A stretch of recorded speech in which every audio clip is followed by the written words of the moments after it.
The NBA looking to reduce the number of regular season games. Adam Silver makes a case for why he shouldn't do that and actually says players aren't doing enough right now. Plus, takes a few shots at the media as well. We're going to dive in. I'm Trevor Lane. This is the Basketball Bulletin. Make sure you hit that subscribe button. Joining me is Donnie Freeman. Donnie, taking days off. Adam Silver, not a fan. Maybe not a surprise that this is his stance on things. Oh, no, this has been his stance for the last few years. He's been pretty adamant as well with the rule changes and stuff like that, to the awarding and all that stuff. He's been trying to get these guys out there more. And, there's two layers of it. The fan piece, of course, it sucks when you go out there, you buy these tickets that are expensive, of course, and you got to think about it from every person's individual. You may have saved for a couple months or longer to be able to afford that for your whole family. And then you go, and then the player isn't there because they're not even hurt. They're just load managing. And Adams also said, hey, load managing doesn't really work. The data doesn't suggest that it works. But also from the player side of things, they have to run and travel much more than they used to in the past. So yeah. I can understand that too. Like, that is a legitimate thing that people I don't think consider, but yeah, it's just a back and forth. That's just it. And we've talked about this a little bit, but there's this perception that, the NBA is soft now. The players, they don't do as much as they used to because of load management, and the game is not as physical as it used to be. It's still very physical. It's just physical in a different way. Now there's a lot more horizontal movement, a lot of quick cuts. Players are covering more ground in an NBA game. The numbers show you that than ever before. It's a very physical game. In fact, in terms of wear and tear on the human body, it's more physical than it used to be. It's just not you're catching an elbow in the teeth. Now it's you're making so many quick cuts over the course of a game, back and forth, cover this man, now switch onto this guy, get out to that shooter, get back into the paint, box out, rebound, push in transition. All of that is the wear and tear that we're seeing now. And I think that's why we're seeing more injuries. We're having to see minutes go down, things of that nature. Now, some have said that, well, maybe the solution to that is to cut down on the number of games played. Adam Silver says, no, says no, which, look, remember, less games played means less revenue for the NBA. In fact, in the Athletics player poll that they did recently on the major awards and things of that nature, they were asked about, potentially cutting down to, say, 72 games or even less than that. And one player in particular, I'm paraphrasing, but an anonymous player obviously said, wait, I'm still going to play 60 some odd games and I'm going to get paid less? No, thanks. Yeah, because they're only playing 60 games right now. So if we cut down to 62 games or something, they're playing the same games as they are right now because they're not playing the full 82. But this is what Adam Silver had to say. He said, now I certainly worry about injuries. And this is on the Numbers on the Board podcast that he said this.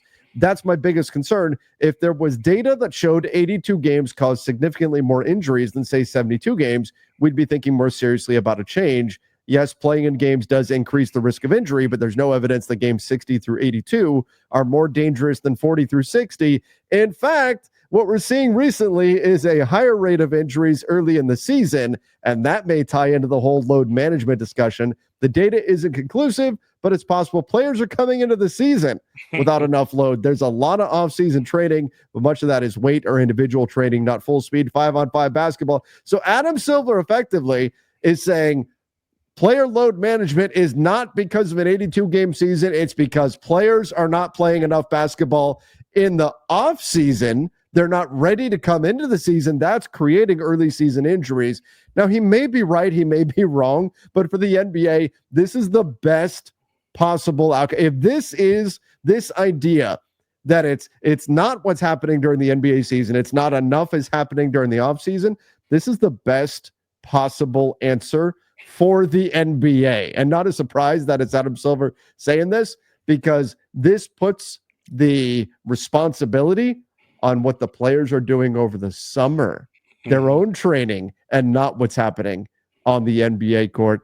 Again, Donnie, maybe not a surprise that this is Adam Silver's stance. Yeah, no, I think it's a little bit semantical to say, there's nothing to say 60 through 82 is more dangerous than 40 to 60. Like, I think that's a little bit semantical, but regardless, he's not wrong. Otherwise, he wouldn't be saying it here. He's not wrong. He feels pretty adamant in what he's saying here. But the fact that he doubles down and puts the blame, basically, if there is any, on the players not doing enough in the offseason, is interesting because to me, I kind of look at it and I'm like, well, there's another side of that too, where it's like you kind of don't want your guys out there playing a lot of off-season basketball because of the chance to get wear and tear in the off-season and possibility for injury. Like we see guys sometimes get injuries, and then there's also guys that get surgeries, of course, in the off-season. Boogie Cousins, remember he got hurt. Yeah. Even Chet Holmgren a couple years ago. Yes. Didn't he miss his entire rookie year? His entire season, and that was in a game with the Drew League against LeBron. Against LeBron. Yep. Like it wasn't even anything serious. It didn't look like, if I remember correctly, but he just missed an entire year off that. So like there's a part of it where it's like you just need to bubble wrap these guys in the offseason because they've got a long season of 82 plus games to play. So I feel like that's a little bit of have your cake and eat it too from Silver, where he's like, yeah, these guys need to do more. I can understand the logic of that, though, because there are more early season injuries. At least it feels that way than we've seen in the past, where these guys are just constantly just hurt. And some of them, again, are entering the season already in a position where they're compromised. And I'd like to just to put a bow on this topic, remind everybody that when players are sitting out, it is very rarely the players that are asking to sit out. It's usually the teams that are doing this. People put it on NBA players. Oh, these guys are soft today in this day and age, right? All that kind of stuff.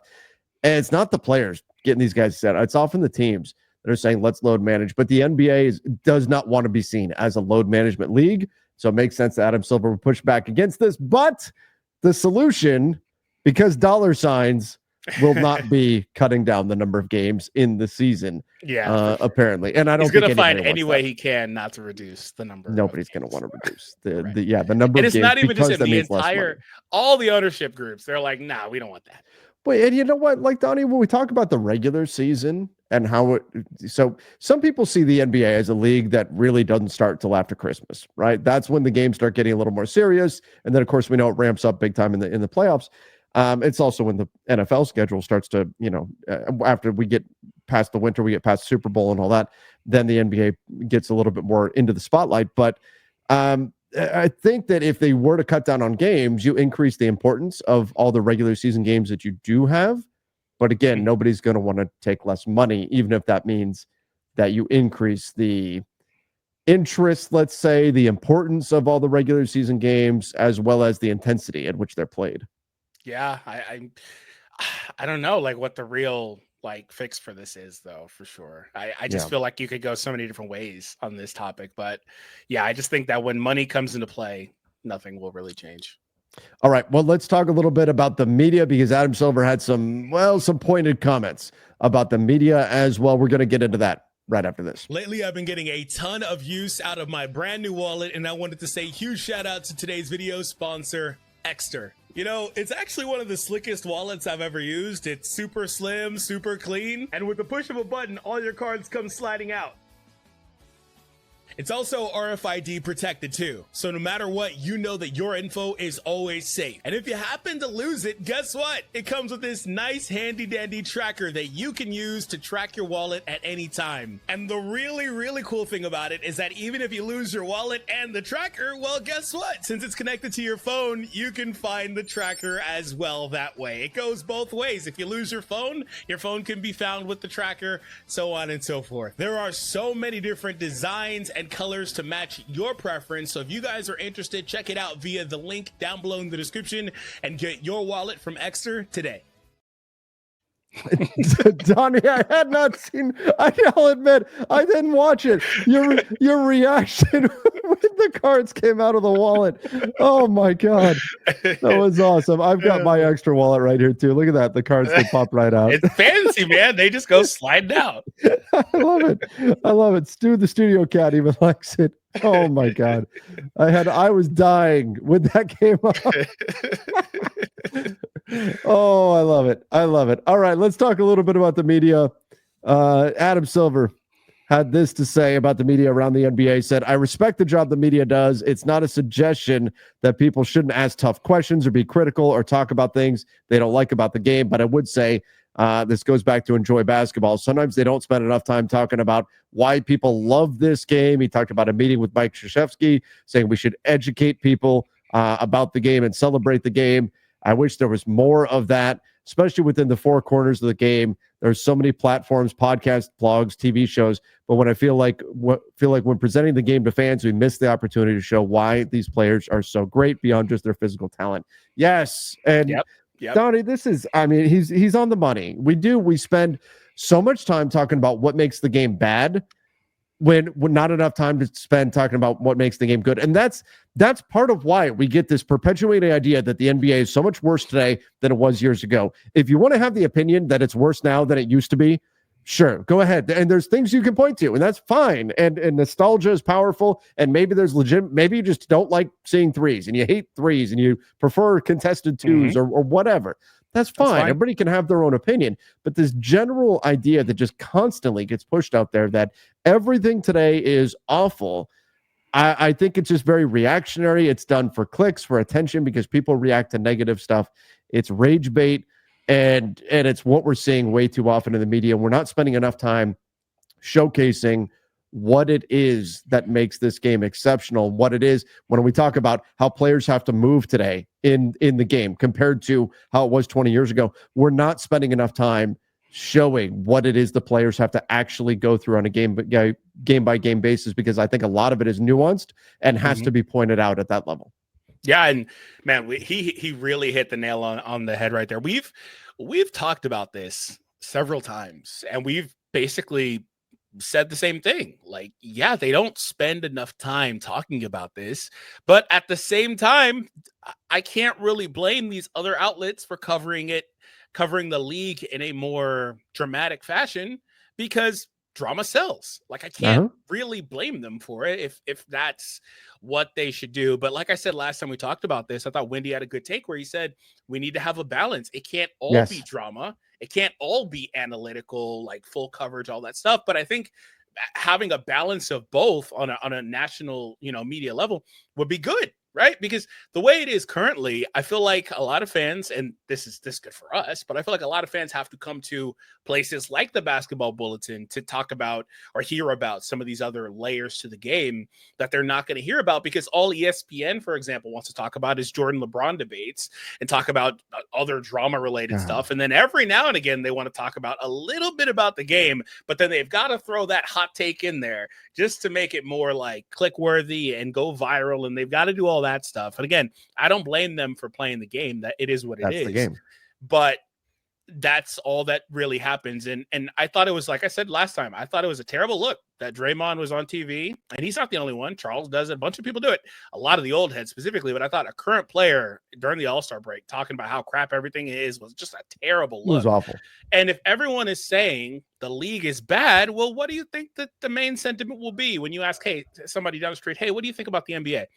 Oh, I think it's terrible. I think XYZ is bad. They may not even know what the hell they're talking about, but that's all they hear, right? So, like, I think that does matter. I think that the league can be covered different ways, and that would help the perception of the league as a whole. And if you don't like the way the game is played today, that's totally fine.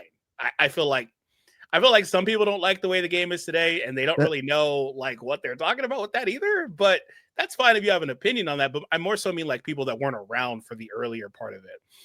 They've gotten a little locked in the mysticism of eras past, I'll say. So it's all over the place. There's you can have complaints about the way the game is played, and that will always be a true statement. Always. The NBA will never be finished. There will never be a point where we say, this is it, the league's done, change no rules, everything is perfectly fine. It will always be evolving, always be changing. There will always be criticisms of it, and that's a good thing. That's a good thing, because we're always going to be looking to improve and grow and change the game as the game is played changes, right? Look at the game where the way it was played 20 years ago. It almost looks like a different sport compared to the way that it's played right now. And the way it's played right now isn't going to be the exact same way it's played 20 years from now. It's always going to be evolving, always going to be changing. But it's important that we highlight those positives in addition to those negatives. But the reality, like you said, Donnie, the reality is that if you are media and you come on and I take a 1 minute clip and I say, Kevin Durant is not a top 15 player in the NBA, and I go on an angry rant about why. Yeah. I'm going to get a lot of people responding to that, both positive and negative. I'll have people going, yeah, I hate KD. He's awful, blah, blah, blah, blah, right? I'll also have people saying, you're an idiot, and this is why, because he's good. And actually, honestly, most of the time on social media, the discourse doesn't even go to why they think that you're an idiot, right? This is stupid. Yeah. But people will respond. Whereas if I break down, look at what Alex Caruso did off ball in order to blow up this possession that nobody would have noticed while the play was live. Mm-hmm. How much reaction is that going to get? Not nearly as much. And that's just the reality of the media world that we're in right now. And so there's more and more of a push to say these sensationalized things, and a lot of them are very negative because people react to negative stuff. But as Adam Silver notes, it creates this packaging for the entire game that is now having that negativity seep into it. And that is being reflected onto the casual fans and the general perception of the league. And it's not a good thing. I think we're absolutely right here when we talk about Brian Windhorst. You need balance between the two things. You need to showcase what it is that makes today's game so great, while at the same time being willing to accept and explore legitimate criticisms of the league while getting into the player comparisons and all that kind of stuff that people like to, get angry about. Yeah, we can never get enough of those player comparisons. That's never going away, though. No. Yeah, but like I was saying, I just think that it's just weird overall. The whole coverage of it all, and you could really send this in multiple ways and talk about the way that the league is perceived online, the way people talk about it, and just all this other stuff. But as a whole, I think the NBA is in a really good spot, and Adam may be onto something with players needing more activity in the offseason on the previous topic. I don't know. I guess we'll see what happens. We'll see. All right, everybody, give us your thoughts in the comments down below. We appreciate all of you. Make sure you do subscribe to the Basketball Bulletin. Till next time, see ya and stay safe.